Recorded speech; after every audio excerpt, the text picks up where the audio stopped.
Welcome to 5 Star Weekly. Another Wonderkid linked, 4 years of Josef Martinez, and a lockout looming. We get into all that and more coming up.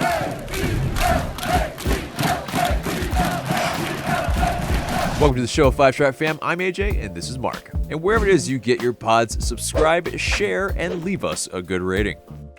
This segment is sponsored by Thinking Man Tavern, a cozy Decatur neighborhood pub. Grab a tasty beverage from a wide variety of selections and a plate of something delicious from the menu. To go, check out Thinking Man Tavern. It's deja vu as MLS is considering locking out the MLSPA again, at least threatening to again. And that's a thing that definitely we are very familiar with from last year, but they definitely just extended that deadline to this Thursday at 11:59 p.m. Eastern Time. The MLSPA did put in a counteroffer that MLS did not accept, and so it is, here we are again, another week talking about a potential lockout. And there's a lot to this. We won't go so in depth because we know it's just it can be a little bit of a slog, but according to the Athletic, there aren't a ton of pleasant options for the MLSPA because if they hold their ground, they maybe essentially lose a lot of wages, and some of these players don't make very much relatively in terms of athlete-wise. They make more of a civilian wage, like a majority, like I think just under 40% make under, what is it, 180,000. Right. And there are more players that make less than 70,000 than have $1 million salaries. Exactly. And so, it's definitely something that if they're holding out, well, basically the sticking point is extending the new CBA by 2 years. And that's what MLS wants. It gets them past the World Cup. So that covers, any rising wages and salaries and anything that essentially balloons the salary cap or budgets of these owners. And these owners, it seems like, it might look like shrewd business for them, but, do you think, like, them essentially making these players kind of go about it this way, is it, in your eyes, something that, does it come off as selfish? Not to lead that question so much, but well, it comes off as what billionaires do. Yeah.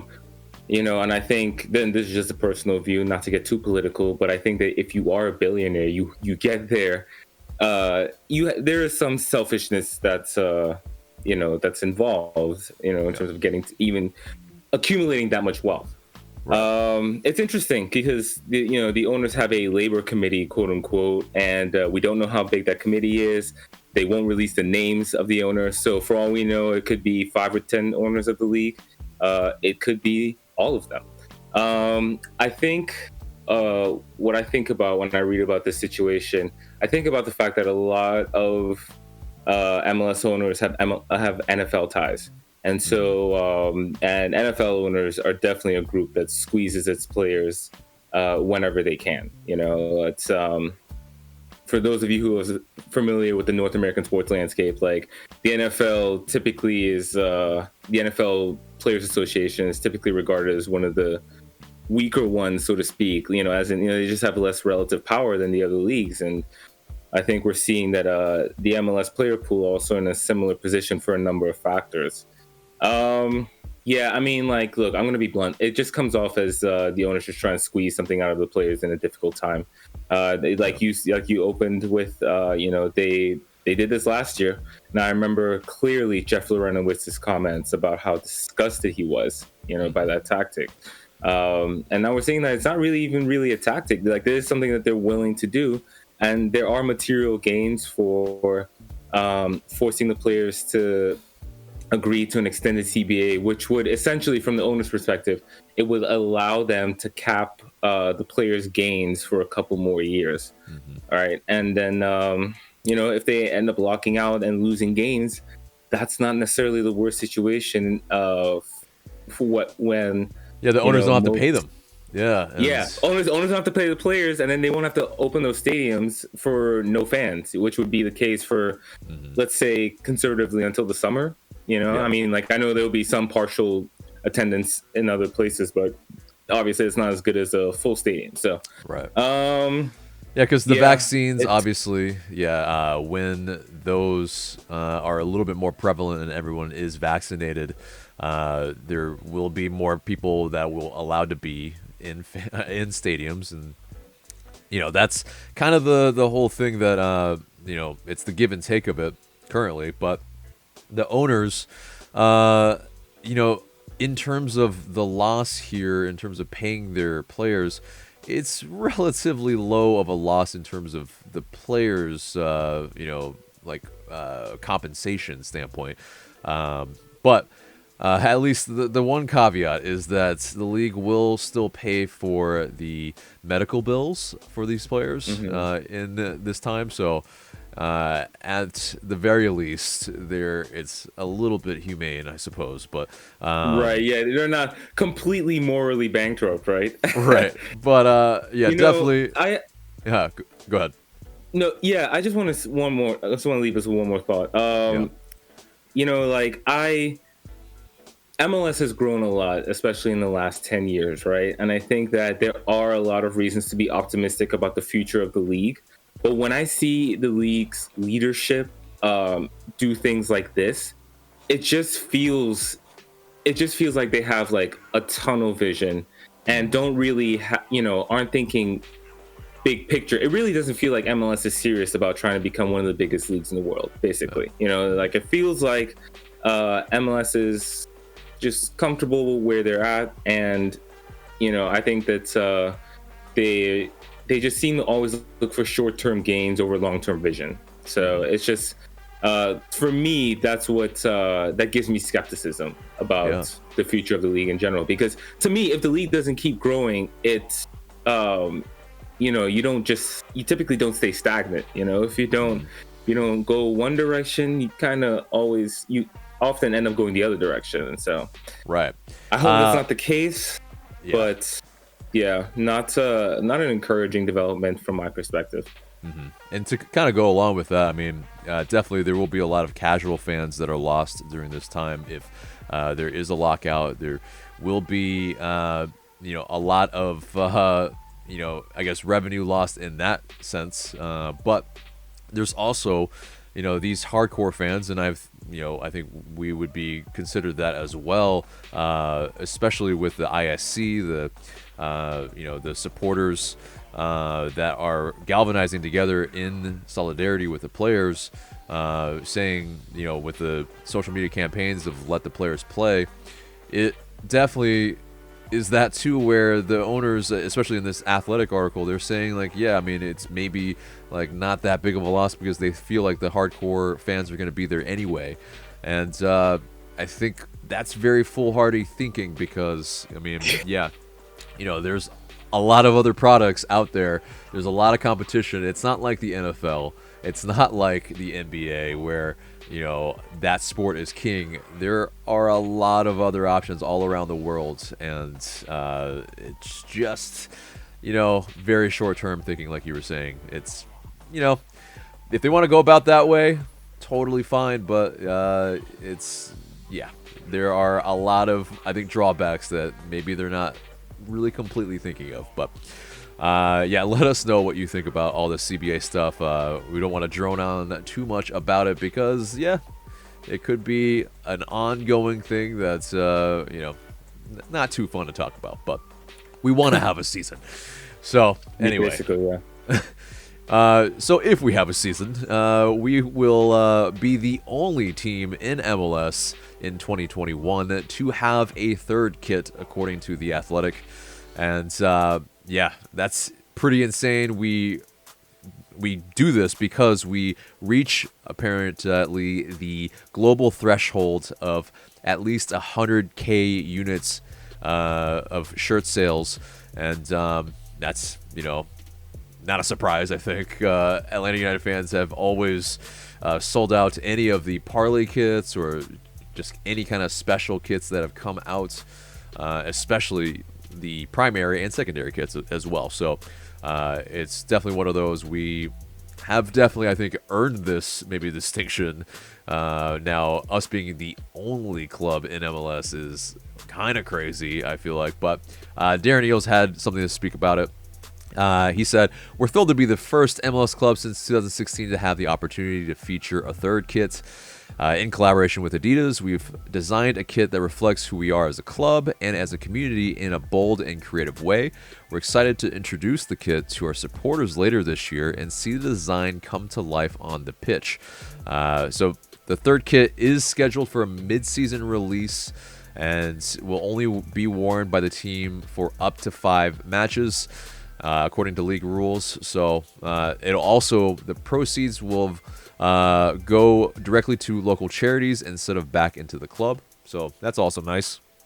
But it will be likely that burgundy or maroon kit that we've seen and was rumored earlier in January. So what are your thoughts on all this, us being the only MLS club with a third kit? Yeah, I know, right? We invent something else, I guess. I was excited about. I know that the president of the club has to say certain things, right? When you say bold and creative, that actually it's like, that perks your ears up. But then you kind of brought it down at the end there with the that it's likely. Well, we don't know exactly what it looks like just yet. We just know it's gonna be maroon/burgundy. Right. And to be fair, it's this will have been in the works for a while. Like the club will have known all of this information, so it's already been designed. Probably is if they're expecting to release it in the summer or whatever. So it was likely a year ago. So. Right, exactly. So I mean, I hope it's interesting. That's all I can say. We've kind of talked about what we would do with kits in episodes past, but some different textures, some different colors, different highlights. Colors, you want to call that? Yeah, exactly. Just something. Yeah, because a lot of people are underwhelmed, unfortunately. So. Yeah, definitely people are clamoring for something original, especially in lieu of the Philadelphia Union with their secondary kit that came out today, at least a leak or something. But I don't know if you saw it, Mark, but pretty colorful, and it's pretty dope. It's definitely something that there's some inspiration in. I think it was designed by their supporters, so super cool. That's something that, we have a lot of fans here that design stuff. There could be some people that could help with that, but or at least vote. Shout out FTC. Yeah, FTC and, all those other people that we won't get too specific with everybody, but yeah. Right. But anyway, so moving on from that, Miles Robinson and George Bello made the U.S. men's national team senior roster, and Miles Robinson got his first start against Trinidad and Tobago, and boy, was that a game for the United States men's national team. I think there was some retribution, definitely, for that loss against them in the qualifying rounds last time against them, but it was a 7-0 win against TNT, his very first start, and he gets his first goal for the U.S. men's national team. Congrats to Miles Robinson. And also Bello made his debut as well, and he becomes the first Academy Atlanta United player to play for the U.S. men's national team. Huge deal. I feel like he's probably, hopefully, the first of many. But a good day all in all for Robinson, Bello, and for Atlanta United. So definitely. Robinson's first goal was definitely a highlight, right? Diving header. I know it's point blank, but still, it looks good. And then also shout out to Johnny Fortune for making his international debut with Trinidad and Tobago. He got the start started Yes. alongside his brother. So Indeed. that was really cool. Positive day for Atlanta United overall, like you said. Yeah, it was an kind of, I wouldn't say a shocking scoreline because there's a lot of context as to why that Trinidad team just wasn't up to it. I mean, the domestic league didn't play last year. Some players arrived to the Trinidad camp like 48 hours before the game started. So, and Trinidad filled in last minute because this was supposed to be a friendly versus Serbia, and they couldn't make it because of COVID protocol. So, Definition of farmers. Yes, exactly. Yep. So, and it's not quite like maybe like the Icelandic farmers that did so well in that World Cup. It's levels to this for sure. Yeah. But anyway, let's move on to Kevin Krkatz, a familiar name to some OG Atlanta United fans for sure. But he's pretty much known as the free kick master around these areas. But he has returned to Atlanta United in an academy role as the technical instructor. And he's back to teach them kids about, kicking those free kicks into the back of the net. All about that Krkatz country, which, we absolutely love because if anybody remembers, I think most of the OG fans remember, at least the free kick against New England Revolution or the double that he had against the Montreal Impact. He definitely knows how to kick them in from a dead ball. So really great to see him back and hopefully teaching all these kids coming up how to bang them in the back of the net. But anyway, so let's move on to the 2021 CONCACAF Champions League pots. Those draw pots were announced. And yeah, you have pot 1 and you have pot 2. Atlanta United are in pot 1. You see the graphic up on screen right now. But February 10th, Wednesday at 7 p.m., there will be a made-for-TV event for the draw. It's always so kind of pomp and circumstance when maybe not necessarily it needs to be. But anyway, they're doing the European thing. Right, exactly, as always. But basically, I mean, in pot 2, you have Deportivo Saprissa, you have LD Alajuelense. I'm butchering all these, but Alajuelense, sorry guys. Club Atletico Pantoja, Arca FC, Set de Marathon, Set de Olimpia, Club Leon, and Real Esteli FC. Basically, those are the ones that we possibly could face. And so, definitely there are some ones that maybe we'd like to least face. But which ones are those for you, you feel like? Oh, definitely Leon and Saprissa. I mean, Saprissa is the biggest club in Costa Rica, and Leon have been very good for like the last couple seasons. I think they were up 2-0 versus LAFC, and they were upset, I believe. Either way, but in last year's edition. But those would be the toughest, I think. Olympia, kind of familiar with. Pantoja might be tricky, but yeah. Definitely don't want any of Saprissa and Leon. Definitely not. And it'll be interesting to see who we draw.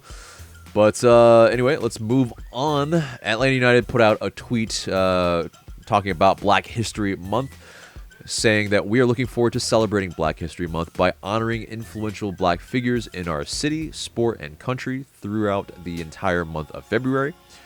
So, Mark, who would you like to see honored? There's so many. I think obviously, this obviously is on the mind because he died recently. But Hank Aaron certainly, I think, deserves his moments, and John Lewis. And his name escapes me now. I feel so bad about this. Who also passed away last year? That is CSN as well. But yeah, you know what I'm talking about, right? And then MLK, of course, and so on. I mean, there's there are definitely some people, quite a few people that, especially relevant to Atlanta, I think that deserve recognition. I just want to say, like, I felt good about this. You know, like when I saw them, when I saw them, and I put that tweet out. It was a bit heartwarming. I think I personally do feel like in years past they haven't really done much for Black History Month. You know, like maybe like a couple posts and that's about it. So I am looking forward to see how exactly they go about this on social media, because I think that the social media is important for for any club's like connection with the fans. And Atlanta United have been good at social media in the past. I know last year a lot of people complained about how Atlanta United was using its social media, and so I think for me, I would like to see them really put in this effort with not just Black History Month, but just reaching out to different cultures, communities. Communities throughout the city, especially ones that are relevant to the city. Like a couple weeks ago when we talked about Atlanta United possibly doing something with the Korean community in the future. That to me is just like it's just another example. And so this is we're recording this on Wednesday. It's currently 12:14, and so this tweet was posted a couple of days ago. They haven't done any other Black History Month tweets yet, so I am curious to see what they mean by throughout the month of February. I hope it's not like once a week type of thing, but obviously, I'm willing to wait and see. But I'm curious, and I hope that they follow through on this initiative. Yeah. I mean, I think I always want to see Outcast being honored, so it's definitely, I think there's somebody that needs to be. I mean, they pretty much. I think that'd be a good one, actually. Yeah. Yeah. I mean, the whole like landscape of music in Atlanta, I think definitely changed. When they came about, and so Darren Eales always quotes them too with the South's got something to say. So it's I think something that should be and is always relevant. But anyway, let's move on to Josef Martinez, and we celebrated the 4-year anniversary of us signing Josef Martinez to Atlanta United. But that got us thinking, what are some of Josef Martinez's best moments? And there have been plenty. So, I mean, it's definitely, not only the, just the hat trick records that he's broken, the MLS MVPs, the scoring in the MLS Cup, the go-ahead goal, stuff like winning the Golden Boot, winning the MLS All-Star MVP. You have stuff like that crazy number in 2019 when he set the new MLS record for scoring a goal in 12 consecutive matches.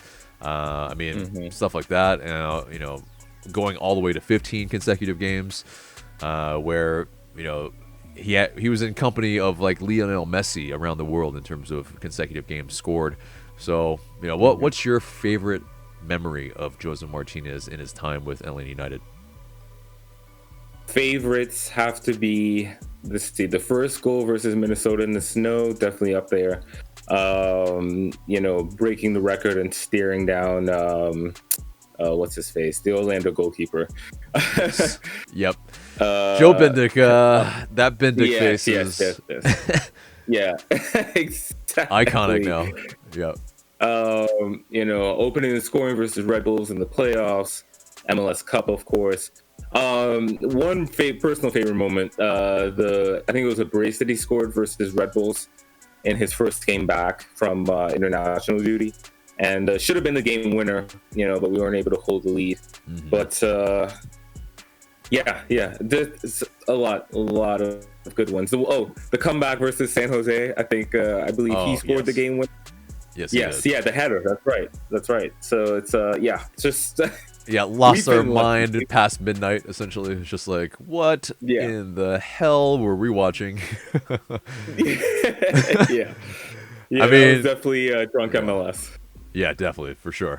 Peak MLS for sure. Yeah, but Yeah, I think for me, I echo what you said. I think one of the best moments is off the pitch when he's just chilling on a hammock and eating whatever the hell he's eating and laughing at Orlando because, yeah, we still beat them without Josef Martinez. Yes. I mean, just so good. I mean, such a troll. I just can't wait for him to get back on the pitch. And obviously, it will be an acclimation period, but it is something that all Atlanta United fans are clamoring to see, of course. So, anyway, let's move on to pretty much some transactions and transfer rumors. But, yeah, the first transaction was that Adam John, the forward, has been waived. He had 3 goals for the club in the 2020 season. Pretty much kind of thrown into the fire a little bit because he initially maybe wasn't favored by FDB, but, yeah, he definitely was used fairly heavily by Stephen Glass. But at the end of the day, he was a good servant for the club. Was exemplary, I think, in the way he dealt with the fans. He was doing Q&As throughout the summer. There's also, shamelessly, we did an interview with him over the summer as well.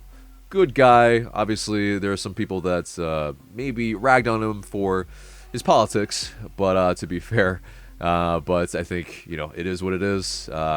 It definitely wasn't on the level of another outgoing player that might have gone to the insurrection. But anyway, we won't get into that at all. So let's move on to another forward for LA United that, was re-signed. And forward Eric Kubo Torres was re-signed on Wednesday. And he will be working with the academy players and staff, actually. Carlos Bocanegra said that Kubo has been a positive influence on our organization, and we're pleased he has chosen to re-sign with the club. While he provides competition to our group of forwards, he's a veteran presence who understands the league and has shown a willingness to mentor our younger players. And, the media did note that he will occupy a supplemental roster spot, so he will not count against the salary cap. Do you think this is a good move? What do you think? That last detail is pretty important for me. So, that's usually the first questions. How much, will this transaction cost? And so it is a little bit surprising, especially given the signing of Lisandro Lopez. But, if we did a drinking game for the phrase veteran presence, I don't know. We would be pretty toasty halfway through an episode. So definitely, at least the last 2 for sure. Yeah. I think 1 goal, 1 assist from last year. Yeah, he was injured for a little bit of the period of that as well. I think he kind of showed what he was. I mean, he basically, he's Kubo Torres, who maybe isn't always the most clinical in front of goal, but he works hard. He can provide a presence up top. But, I think in terms of kind of top-in production, we're not really expecting that. So he's a guy that will provide that veteran presence and, someone that can play up there when, if, Josef Martinez is not available, whether through, hopefully not injury or through him going and getting back to the national team. So, there are, I think, pluses in having kind of a veteran player here, especially the fixture congestion that we will no doubt have, especially if the season is pushed back even further. But it does kind of beg the kind of questioning: are we maybe going to play with 2 strikers up top? Because currently we have at least pretty much, I think, by my count, 5 players that could play up top if we really needed them to. Josef Martinez, Licha Lopez, Kubo Torres, Eric Lopez, and Jackson Conway. There could be, kind of filling the roster out in preparation to how Gabriel Heinze might want to play. So, we'll see. We'll see how that goes. But or maybe it could just be overcompensating for last year when we pretty much only had one striker for a while. So Right. Yeah. it's we don't really know. So anyway, let's move on to Franco Escobar. And according to Felipe Cardenas of The Athletic, he said and tweeted out that Atlanta United is open to offers for Franco Escobar. Multiple sources have confirmed Escobar has received interest from foreign and MLS clubs, but Atlanta United will not entertain offers from within the league. Escobar could also remain with Atlanta in 2021. So obviously, I think he's a player probably that we might want to keep. How do you feel? Yeah, I don't like this. I don't like that rumor. It obviously makes a lot of sense as to why they wouldn't sell him within the league. They better not. I mean, although they kind of did the same thing with Leandro, but he obviously came back to the league anyway. Yeah, right. Yeah. So, but yeah, I mean, I think if you watch this show regularly, you know how I feel about Escobar. I just think he's just a talented football player, brings a good skill set for a defender, and I would like to see him remain with the team. But it's just when these rumors are kind of persistent like this, you do worry. So yeah, I don't like it personally. I hope he stays. I guess we'll see what happens. Right. I mean, there was the rumor for the Venezuelan Ronald Hernandez from Aberdeen that could possibly still materialize. Maybe that has something to do with if Franco Escobar is still here. There is also some cover, obviously, with Brooks Lennon having played the position before, but not a natural defender, obviously. We saw a little bit of those deficiencies last year. I think within Atlanta United 2, you also have Jack Gurr that has been coming on strong, but I think in terms of like comparing to Escobar, I mean, yeah, he's a guy that as our right back, I think he's definitely our best option. He could play as a center back as well, but I just think that in spite of, even though yes, he is a yellow card machine, he has a lot of passion for this club and this city, and he's still young, and he could get better still. And I think that's something that, maybe that's where, there is value that we can extract if we do transfer him. But I think he's integral also, kind of not only a former teammate of Gabriel Heinze as well, that, he definitely wants to play for Heinze. That much is clear. So, it's a weird rumor, but it definitely is. I think both of us echo the same kind of sentiment that, yeah, we wouldn't really want this to happen. But, yeah. So next transfer rumor is Atlanta United apparently had an offer rejected by Independiente, Ezequiel Barco's former club, for a $14 million bid for winger Alan Velasco. And he's I believe, 18-year-old, and that was according to Juan Aranjo. And yeah, that release clause that he has apparently, though, is more in the territory of $24 million. And has been said, at least according to Aranjo, to be their biggest prospect since Kun Aguero, and he has reportedly been also compared to have similar qualities to Arjen Robben. And that's a big comparison there. Obviously we know Robben with his ability to cut in from the right and just score at will from the winger position. That would be an insane type of player to kind of bring in. $24 million is very surprising. But, what are your thoughts on this rumor? Yeah, $24 million for an 18-year-old, right? I mean, I think that Independiente must be banking on his talent, because really and truly, there's not a whole lot of teams outside of Europe that can afford that type of fee. So they must be thinking that he is that good, or at least banking that other scouts and other teams are thinking that he's that good. So yeah, I mean, like it's an exciting rumor. It's and if the club are trying to earnestly sign this player, I mean, good on them. but it just seems one that's is probably a little bit out of the range of an MLS club.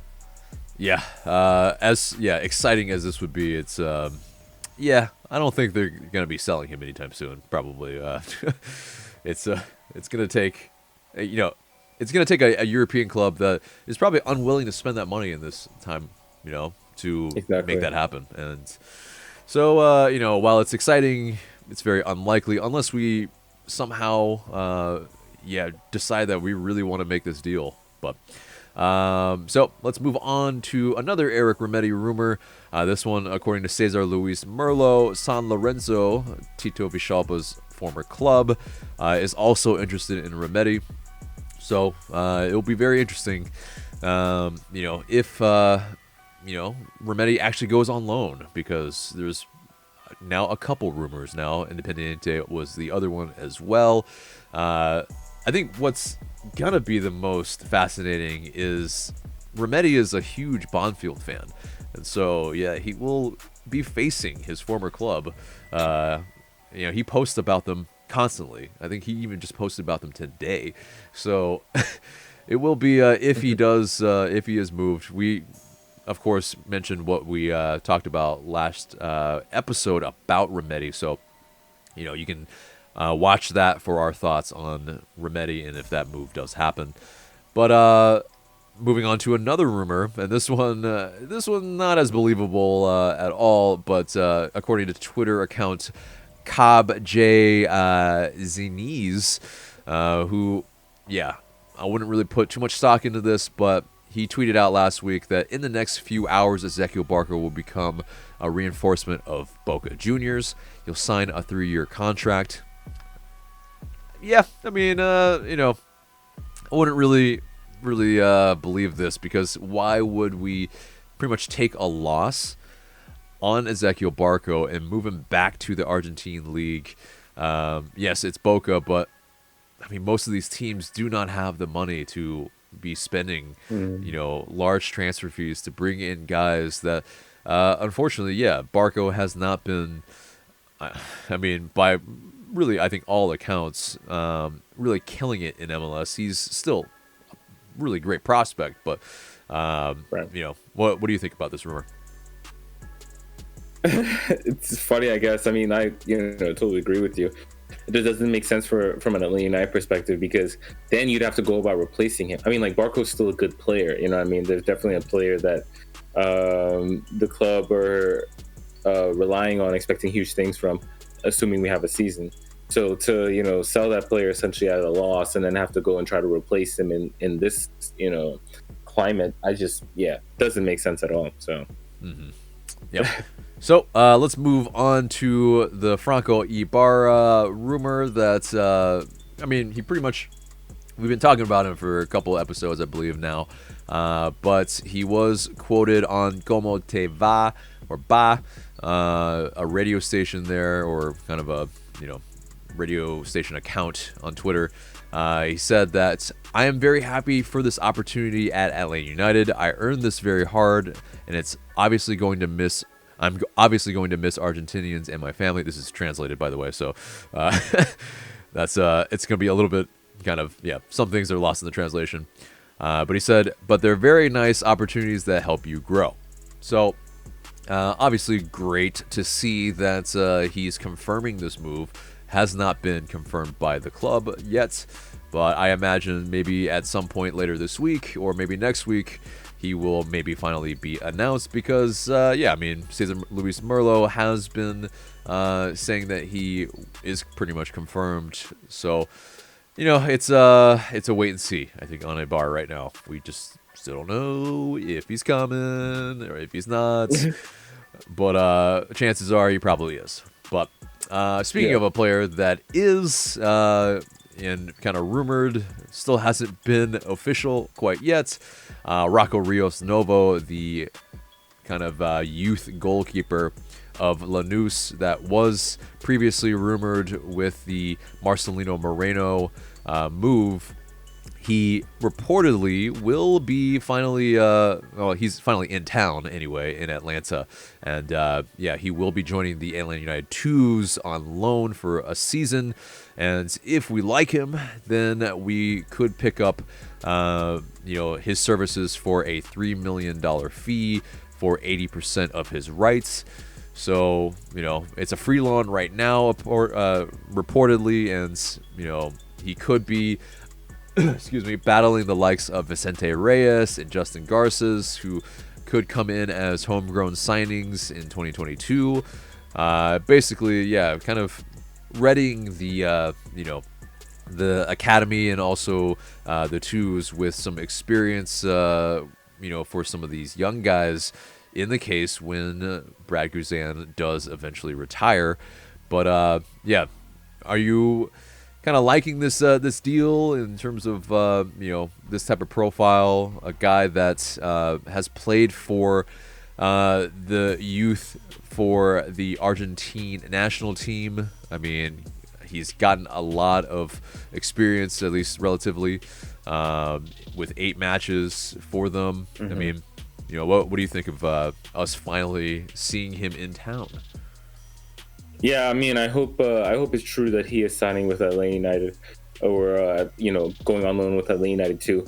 I mean, like the point you just made about him playing for Argentina youth national teams, I think that is encouraging. At least a sign that he is a bit of a talent.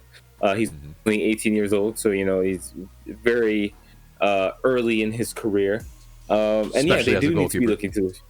Right, exactly. And they do need to be looking to the future. And so it'll be interesting to see who emerges as the heir apparent. I think this is a good way to go about filling that position too, rather than seeking an expensive in their prime type of signing or older, like in the case of Guzan, for example. Right. Like bringing someone through that's played with the club, maybe played with the twos, and then kind of bringing them through the ranks. I think that's a good way to go about it. So I think it's a smart signing, put it that way. And plus, he doesn't take up an international spot since he was born in Los Angeles and he has an American citizenship. So it's I think a lot of win-win here. And if they don't work out, any of these guys, well, we can just sign a guy that is a little bit more in their prime, and still have these guys that are still coming up. So it's all in all, I think, very shrewd signing that was rumored such a long time ago in September of 2020. So definitely, we'll see when and if they want to announce that as well. But so last bit of news is that PT Martinez, our old friend there, won the Saudi Super Cup with Al Nassr. They won it for the second consecutive time in a row. So everywhere PT goes, he wins trophies. So it's he is a serial winner. That is that cannot be disputed for sure. But good to see the former Five Stripe get some trophies. Always a good thing. I feel like brings the karma up, I think. But anyway, so that pretty much does it for the show, except for the question of the day. And our question of the day is, what's been your favorite moment of Josef Martinez in a Five Stripe uniform? Let us know in the comments below. We're looking forward to what you have to say. But guys, that is the episode. Remember to like, share, comment, subscribe. And for Mark, I'm AJ. Thank you so much for watching.